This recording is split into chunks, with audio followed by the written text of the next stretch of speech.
here today. I'm Yuan Ning. For my today's presentation, I'm going to do the individual presentation about Australian National Department of Young Scholar of China. Here is the outline of my presentation.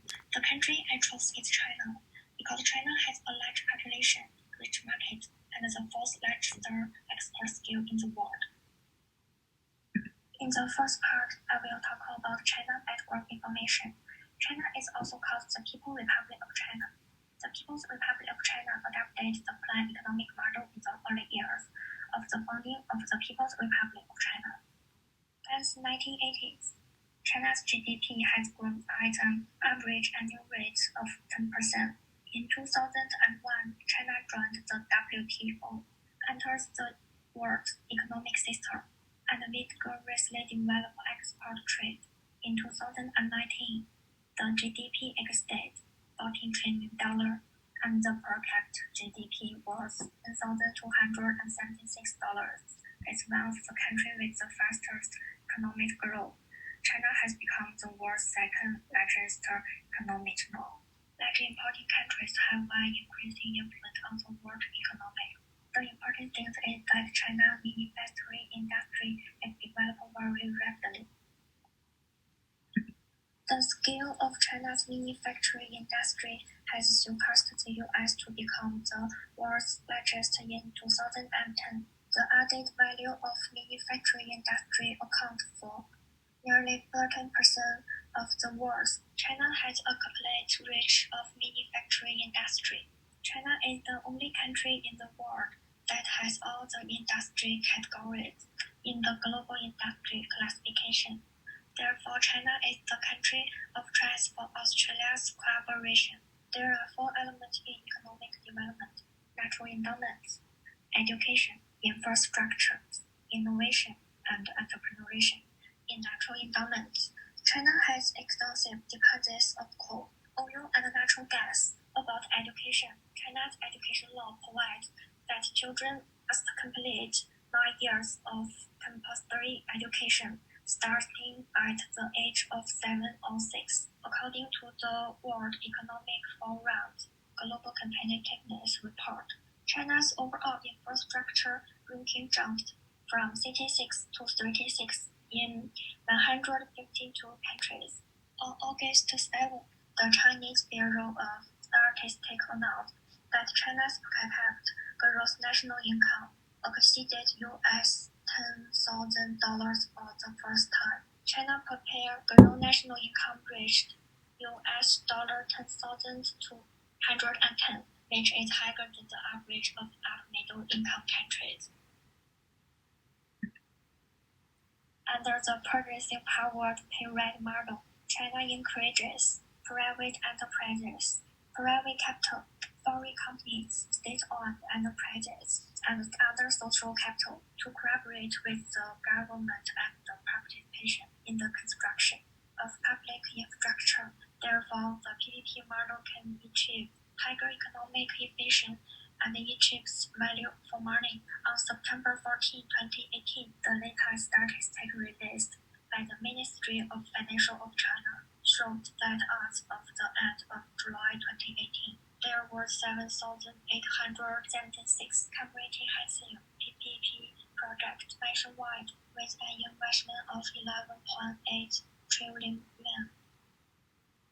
In human development level of China, Human Development Index is measured based on 3 points. The first one, life expectancy at birth. According to the data, the life expectancy at birth in China is 17.3 years in the last years. In China, look at the table. There are 38% people graduate from junior high school, 6% people graduate from bachelor, and only 10% graduate from master. And the last one in 2019, the national per capita consumption expenditure of residents was 21,559 yuan, a nominal increase of 8.7% over the previous year. According to the survey, China's average income can meet the basic needs of life. Both the economic development level of China and the human development level of China are important to the Australian comparative investigation.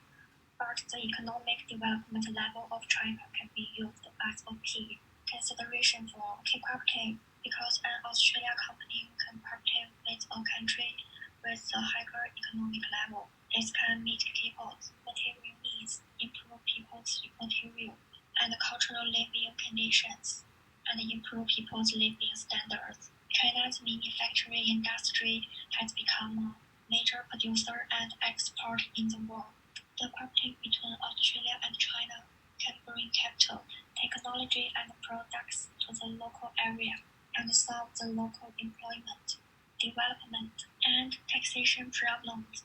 The most important thing is that after years of development, the shipbuilding industry in China's manufacturing industry has ranked first in the world in terms of the industrial scale. Australia is a country surrounded by the sea.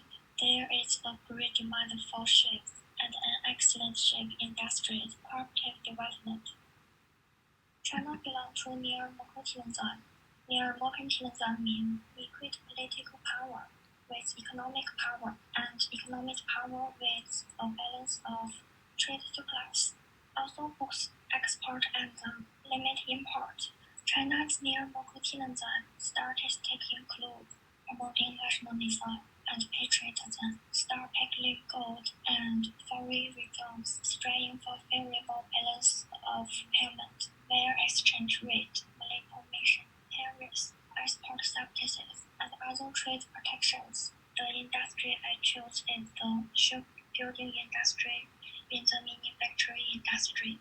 High-end manufacturing has the characteristics of high technological content, high capital investment, high-end value, high information intensity, and high industrial control, and strong driving force.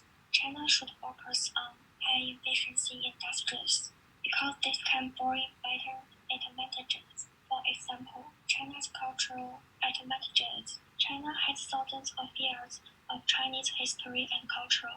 This advantage people face is mostly peaceful.